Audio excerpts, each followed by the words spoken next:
Hey, what's going on, guys? Sean or Moostang 09, and today, once again, we're back in the garage working on my 2013 Mustang.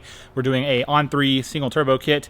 It's an 80mm turbo, so it's a big guy. We're only going to be running probably 7 pounds of boost. Nothing too crazy right now. Stock motor problems. So, but I got Shop Dog. Hey, Rex. Say hi. Hi. Good boy. So Rex is out here. But as you can tell behind me, we have this huge box. And in this box is something special. Something I've always wanted ever since I bought the car. It sounds weird that, I don't know, maybe not. I'm sure all car guys do this. When you buy a car and you go through and you make a list of all the parts you want, like an infinite list, just parts on parts on parts. Stuff you'll probably never ever get. Well, I'm feeling really lucky because I got this one. And this right here is a Watson Racing 6-point roll bar. It is in silver, so it should look really good, especially when I'm rocking my RTRs, because you know those things are silver. So, but yeah, you can kind of tell right there, it says Watson on it. But for now, I need to get this thing unboxed and lay it out, make sure we have all the pieces and everything's good, and then we can start installing it in the Mustang. As you guys can tell in here, I've got the rear seats out. The driver's seat is now out. That's been in. The passenger seat's been out since we went racing last. I vacuumed in here. However, Rex just jumped in, so I've got a little bit of Rex hair I need to vacuum out. I'm really hoping that my airlift tank doesn't come into contact with the roll bar. I know the feet, I think they go right on that beam right across there, so fingers crossed we don't have any issues with that. But everything is clear. As you can tell, we do have some airlines in here. Just for my airlift kit, but we should be good. I can move some of that stuff out of the way, and what I'll probably do, I'm going to see if it'll work, is if I can put the bottom of the back seat back in and see how that looks. But we'll see. We'll get the cage in. I am hoping that once the cage is in, we can put my Kirky in. I have my Fat House Fab seat brackets here for the Kirky, and you know, I got this sick red cover. I think it's going to look really good. But Chase should be heading over soon. We're actually going to go grab dinner with our families and then come back and resume work on the Mustang. But while I'm waiting on him, get this thing unboxed, see what we got in it, and make sure everything's here. I do want to say a huge shout out to the guys over at LMR. They helped me out with this. One of the guys stayed late. I was driving down from the DFW area to Waco, and I got there 15-20 minutes late, and he stayed there and got me all checked out. So thanks so much to Tyler, and then also my buddy Jared for getting me this thing ordered and making sure they had it in stock so I could just swing on down and pick it up. Appreciate it, guys. Thank you so much. And there will be a link in the description to LMR for this roll cage.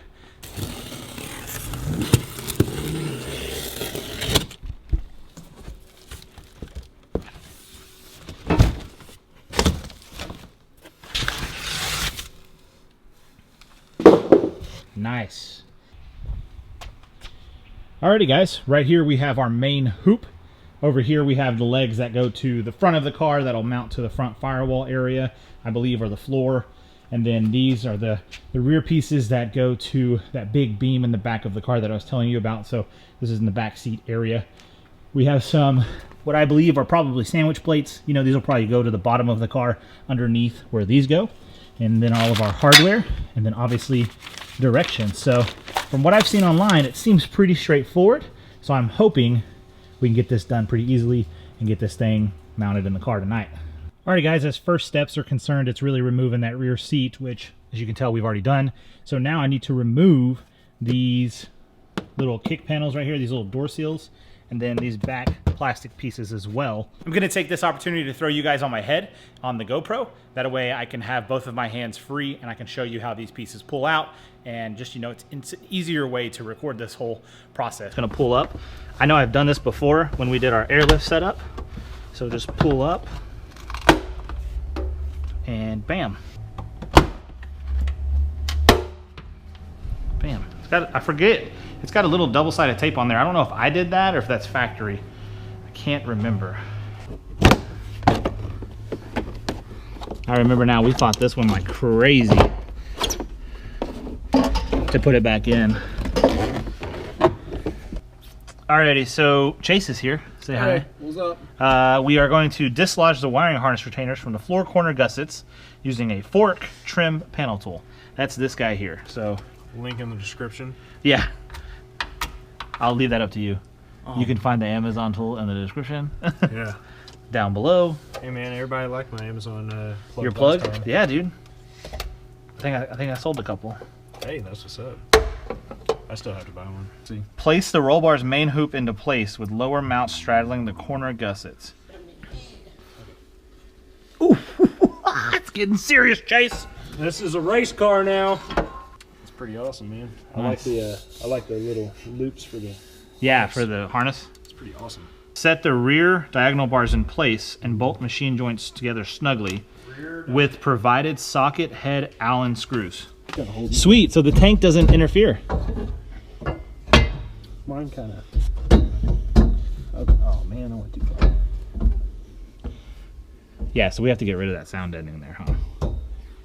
So we need to. Stuff? Yep. So we'll mark these. Yeah. Figure out where we need to rip that seam sealer out.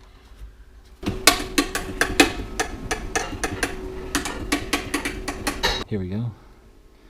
It's getting real. You got that nice arch in your back there. You been practicing? Yes. Ooh. Ooh. Oh my god! Dang! Oh, that hurts.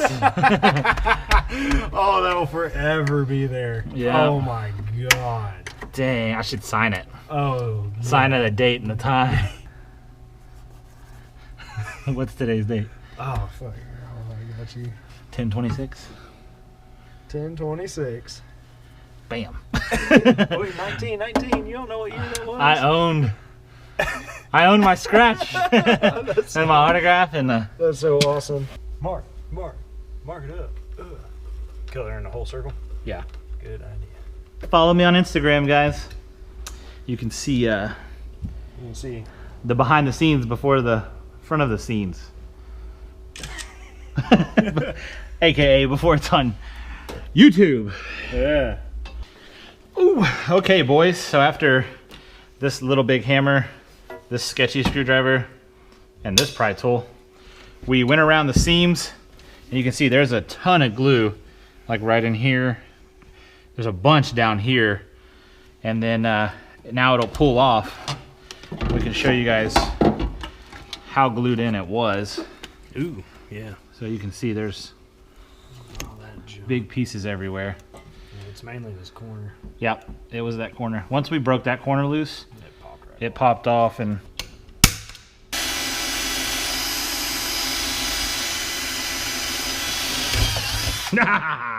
Perfect. let me do a trick my father taught me.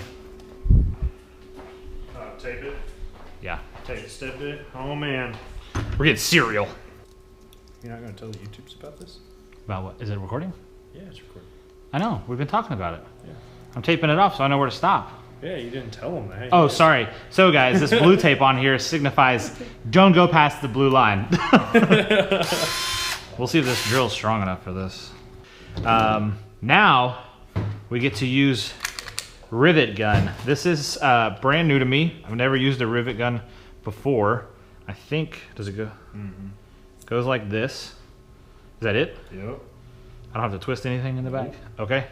So I'm putting this rivet in, and all this rivet is really doing is it's gonna hold this nut plate to this gusset, because we need to remove these bolts in order to get this installed back on the car, and then the bolts will go in once it's back on. So, rivets in. We will put that in the hole. Push all the way down? Yeah, all the way. Okay, that's all the way in. Then we will make sure it's flush and squeeze.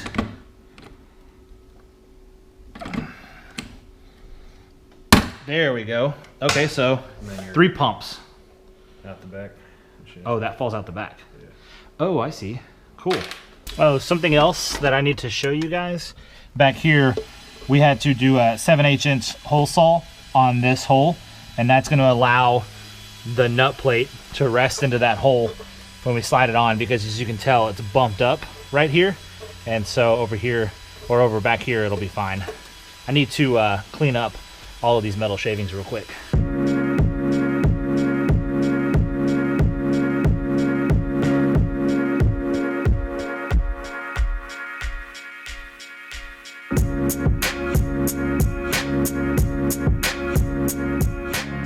Hey guys, we are back. I don't know, it's been like 3 days since the last time I brought you guys an update on this cage install.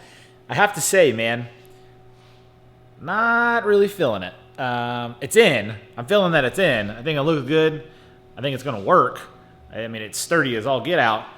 But as far as like bolt-in install application, holy cow, this thing kicked our butts. I mean, it took me, we worked on it Saturday night, Sunday night. I worked on it some Monday, and then some during last Saturday. So, I mean, you're talking about, easily a good 10, 12 hours, if not more, into this cage. I mean, and that's just one person's time. Chase helped me for 2 days. So you're talking, dude, it's whatever. I don't know. It wasn't as straightforward as the instructions made it seem. I don't know if that was complete user error or what happened. Anyways, it's in. I'll show it to you guys. Here it is. That's the cage. It's in. I mean, it is in. It is in like Flint. Let me turn my flashlight on. Let's see here. Flashlight. So if you look down here, you can kind of see where I had to trim the carpet for the cage to fit around. It looks okay. I need to get some of those fuzzies out of there, but other than that, the trim pieces went back on. I did trim it back here a little bit.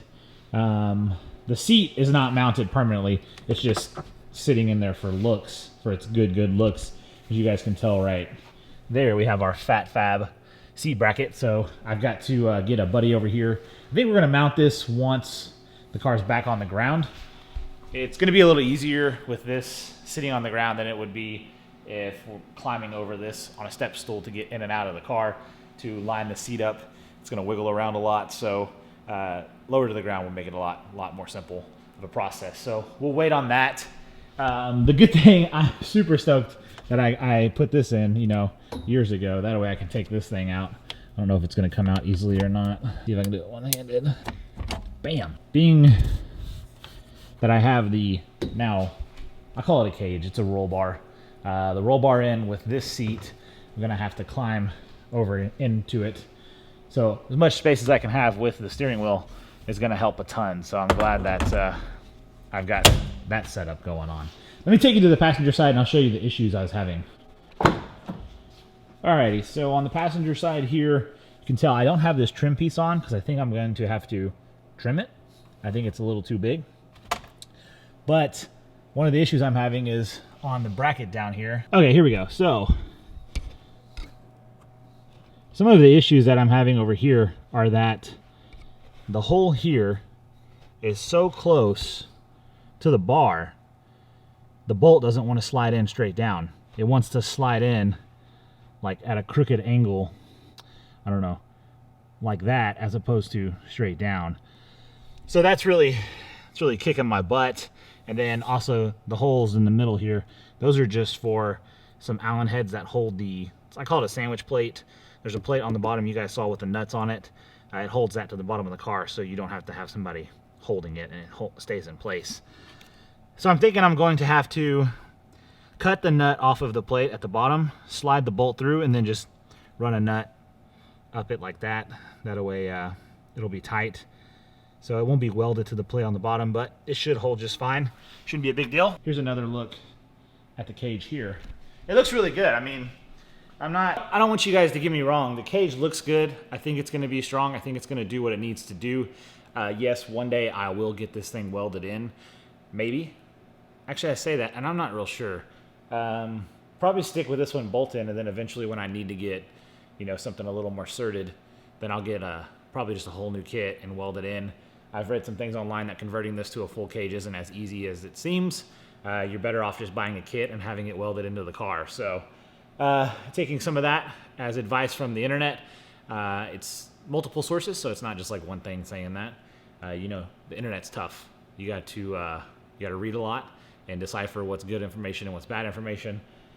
Kind of like you got to do with YouTube as well, man. I mean, same thing on my channel. I say some stuff that's stupid.